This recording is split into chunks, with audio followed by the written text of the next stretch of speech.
موجودہ حالات میں ایک مخصوص فرقے سے تعلق رکھنے والے لوگ یعنی طالبان برادر اسلامی ملک افغانستان پر غلبہ پا چکے ہیں۔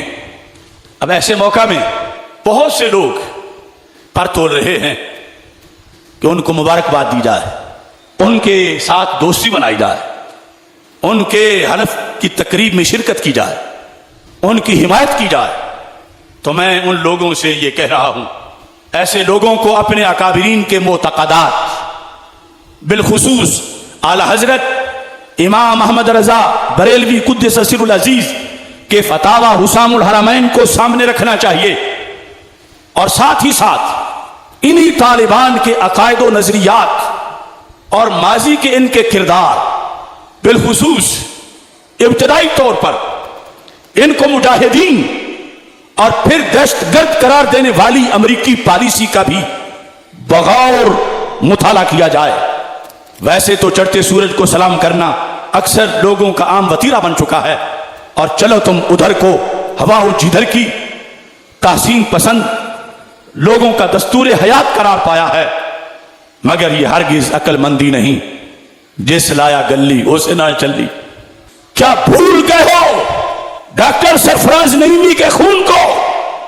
کیا بھول گئے ہو اس عظیم شخصیت پیر سمیع اللہ چشتی کو قبر سے نکال کے جن کے جسد خاکی کو لٹکایا گیا؟ کیا بھول گئے ہو مفتی افتخار احمد حبیبی اور دیگر شہداء اہل سنت بلوچستان کو، علماء و مشائخ اہل سنت، سینکڑوں اور ہزاروں وہ لوگ جن کا تعلق عوام سے تھا یا سیکورٹی فورسز سے تھا؟ ارے کیا بھول گئے ہو جن فوجی جوانوں کے سروں سے فٹ بال کھیلا گیا؟ کیا بھول گئے ہو فتوے کہ پاکستان کے بینک لوٹ لیے جائیں؟ یہ مال غنیمت ہے، یہ مسلمانوں کا ملک نہیں۔ کیا وہ کوئی جنوں کی مخلوق تھی جو یہ فتوے دے کے غائب ہو گئی تھی؟ نہیں، یہی لوگ تھے۔ آج مبارکباد دینے والے پہلے اپنے شہیدوں کی روحوں سے تو پوچھیں۔ آج مبارکباد دینے والے داتا گنج بخش اجمیری کے در پہ جو دھماکے ہوئے، بابا فرید کے در پہ جو دھماکے ہوئے، عبداللہ شاہ غازی کے در پہ جو دھماکے ہوئے، بڑی امام کے در پہ جو دھماکے ہوئے، ان کا چیلنج کس نے دیا تھا؟ ان کی ذمہ داری کس نے قبول کی تھی؟ کیا حافظہ کمزور ہے لوگوں کا، یا یہ کہ ان کے پاس اب ڈنڈا آ گیا ہے؟ یاد رکھو، مومن ڈنڈے کی وجہ سے کسی کو نہیں مانتا، مدنی ایجنڈے کی وجہ سے مانتا ہے۔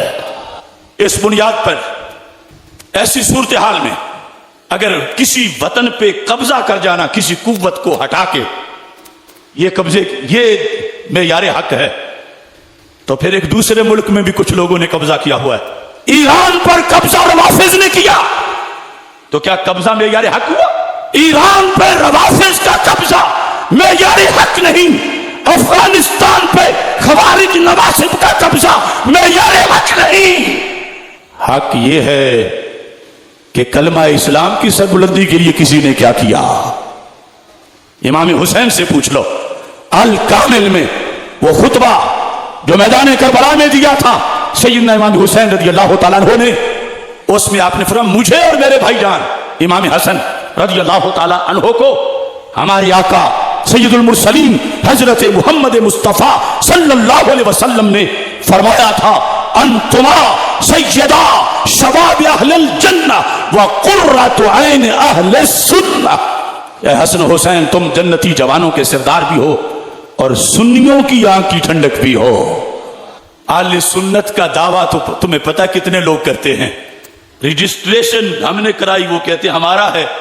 ایک زمانہ اہل سنت والجماعت، اور اب یہ نئے آنے والے بھی کہہ رہے ہیں ہم بھی اہل سنت والجماعت۔ There are documents of اہل سنت۔ اہل سنت ہونے کی کوئی شرطیں ہیں، کوئی ڈاکومنٹس ہیں؟ دکھاؤ تو صحیح، تم کیسے اہل سنت ہو؟ کیا تم فکر بابا فرید کے وارث ہو؟ کیا تم فکر مجدد الفیصانی کے وارث ہو؟ کیا تم فکر گنجے بخش کے وارث ہو؟ کیا تم فکر غریب نواز کے وارث ہو؟ یہ بر صغیر پاک و ہند اور ان ایریاز کے اندر تو سنی کی شناخت انہی ناموں سے ہوتی ہے. لہذا دعویٰ نہیں، دلیل چاہیے، اور ساتھ یہ بات بھی سامنے رکھنی چاہیے، تحریک لبیک یا رسول اللہ صلی اللہ علیہ وسلم کی بنیاد مجدد دین و ملت اعلی حضرت امام احمد رضا خان فاضل بریلوی کے افکار سے حاصل کردہ، کشید کردہ عشق رسول صلی اللہ علیہ وسلم پر تحریک لبیک یا رسول اللہ صلی اللہ علیہ وسلم کی بنیاد رکھی گئی. تحریک لبیک کی بنیاد ابن تیمیہ کی فکر پہ نہیں، قاسم نانوتوی کی فکر پہ نہیں، اشرف تھانوی کی فکر پہ نہیں، رشید گنگوہی کے فکر پہ نہیں. تحریک لبیک یا رسول اللہ صلی اللہ علیہ وسلم کی بنیاد اس عشق رسول صلی اللہ علیہ وسلم پر ہے جس کے پیالے امام احمد رضا بریلوی نے پلائے ہیں. اور میرے جیتے ہوئے اگر کوئی دھاندلی کر جائے تو یہ کیسے ممکن ہے؟ میں گواہ ہوں، میں نے انگلی پکڑ کے سب کو چلا کے تحریک کا رستہ دکھایا. مجھ سے پوچھو یہ فکر تحریک لبیک یا رسول اللہ صلی اللہ علیہ وسلم کی فصل جو پکی ہوئی آج کئی لوگوں کو نظر آ رہی ہے اور ان کا دل للچا رہا ہے، کاش یہ سارے میں لپیٹ لوں. اس کی پنیری میں نے تو امام احمد رضا بریلوی سے لی تھی. تو امام احمد رضا بریلوی کے دشمنوں کو جو امام احمد رضا پر کفر کے فتوے لگاتے ہیں، ان پہ کفر کے فتوے لگا کر اور آج کے نابالغ نظریاتی لوگوں سے کوئی ہیر پھیر کی باتیں کر کے کوئی نئی رضویت بنا کر اگر وہ چاہتے ہیں کہ فکر رضا کی اس فصل کا پھل وہ کاٹ لیں، اشرف آصف جلالی زندہ ہے، ہم ان کی ٹانگیں کاٹ دیں گے، فکر رضا کی فصل کا پھل کسی کو کاٹنے نہیں دیں. کچھ لوگ بڑی بھونڈی بھونڈی دلیلیں بنائے پھرتے ہیں کہ کوئی فلاں فلاں قبر پہ کھڑا تھا، کوئی فلاں ادھر گیا ہوا تھا. اس سلسلہ میں ہمارے پاس آپشن کھلا. اگر طالبان کی قیادت اپنے عقائد کی وضاحت کرتی ہے، ہم وضاحت لینے کو تیار ہیں. وہ بتائیں اپنی عقائد، وضاحت رکھیں ہمارے سامنے، تو ہم پھر ترازو پہ تولیں گے. قرآن و سنت کی تعلیمات کی روشنی میں ہم حضرت شاہ عبدالحق محدث دہلوی کا ترازو لیں گے، ہم حضرت مجدد الفیصانی کا ترازو لیں گے، ہم امام فضل خیر آبادی کا ترازو لیں گے، ہم امام احمد رضا بریلوی کا ترازو لیں گے، ہم سیدنا پیر مہر علی شاہ کا ترازو لیں گے رحمت اللہ علیہم. ایسے اکابر کے ترازو پہ تولیں گے. اگر انہوں نے بتایا کہ مسئلہ صحیح ہے تو ہماری کوئی ضد نہیں، لیکن ہم محض کوئی پروف ہی نہ ہو، کوئی دلیل ہی نہ ہو، کوئی ثبوت ہی نہ ہو، اور دوسری طرف وہ خود بولیں، ان کے استاد بولیں، ان کو اپنے مسلک کی ڈگری دینے والے بولیں، تو کیا سنی ایسا ہے کہ خام خواہ کسی کو جا کے چپٹ جائے کہ میری بھی مبارکباد لے لو؟ ہاں، جب دن آیا کوئی مبارکباد کا تو پھر مبارکباد آل حق جب غالب آئے تو دیں گے. اس واسطے یہ اس وقت کا قرض تھا. یہ جملے اب یقیناً مجھے امید ہے ہزاروں لوگ یہ دہرائیں گے، ہزاروں خطیب یہ بولیں گے. میں کوئی ان کو ڈی گریڈ نہیں کر رہا، انہیں بولنا چاہیے. یہ گواہی ہے وقت کی. یہ تو چند دنوں کی گرد ہے، پردہ ہٹے گا تو اچانک پیچھے کو اور نظر آئے گا کہ یہ کیا ڈرامہ تھا، کیا ہوا تھا. لہذا سنی اپنی جگہ پہ قائم رہنا چاہیے. یہ نہیں کوئی رافضی دوڑے سنائے تو اسی کے ساتھ، کوئی خارجی ورغلائے تو اسی کے ساتھ. ایسا نہیں ہونا چاہیے. سنیوں، آج کے اس اجتماع میں اے نوجوانان اسلام، میں شعر کی بولی میں مختصر سی بات تمہیں اعلامیہ کی بتا دیتا ہوں. پنج تن کے مرید ہو جاؤ. اس کا یہ مطلب نہیں کہ پہلے نہیں ہے، اہدنا الصراط المستقیم نمازی بھی تو کہتا ہے پنج تن کے مرید ہو جاؤ، چار یاری مزید ہو جاؤ۔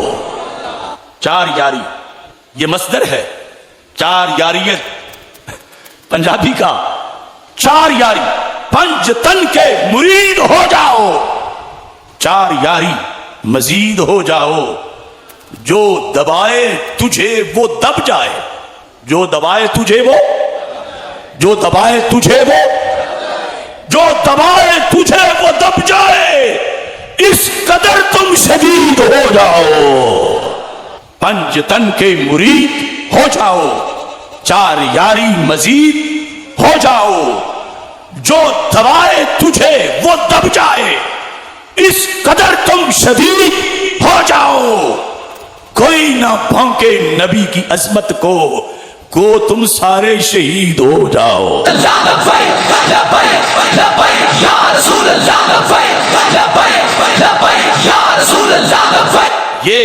یہ ہے سنیت اور یہ ہے حسینیت، پل پلائیت حسینیت نہیں، تفضیلیت حسینیت نہیں، رافضیت حسینیت نہیں، خارجیت حسینیت نہیں، ناصبیت حسینیت نہیں، حسینیت سنیت کا دوسرا نام ہے۔ یہ تو میں نے آپ سے کہا، اب کچھ یزیدوں سے بھی کہتا ہوں۔ ہر زمانے میں یزید ہوتے ہیں، پھر علاقہ وائز یزید ہوتے ہیں، یو سی لیول سے لے کر صوبائی اور قومی حلقے تک، اور پھر ملک میں یزیدوں سے کہہ دو۔ پیغام میرا یاد رکھنا، یہ خطاب آپ سے نہیں ان سے ہے۔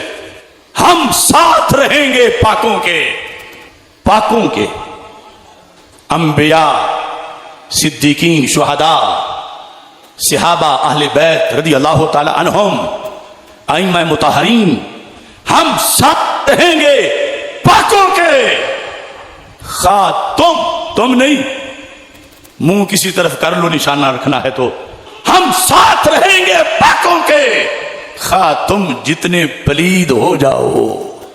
تم ضمیر کا مرجع یاد رکھنا ہے، ہم ساتھ رہیں گے پاکوں کے، خواہ تم جتنے پلید ہو جاؤ، ہم حسینی رہیں گے تاخر، خواہ تم سارے یزید ہو جاؤ۔ لہذا یزیدوں سے گھبراہٹ نہیں کہ وہ کہ ہمارے تو بھی اور بھی یزید ہے، بڑے سیمپل ہیں ہمارے پاس یزیدوں کے، ہم حسینی رہیں گے آخر تک۔ ہاتھ اٹھاؤ، کربلا کا تصور کرو، سیدنا امام حسین سید الشہداء رضی اللہ تعالی عنہ شہید زندہ و تابندہ ہے، اور سید الشہداء زندہ و تابندہ ہے۔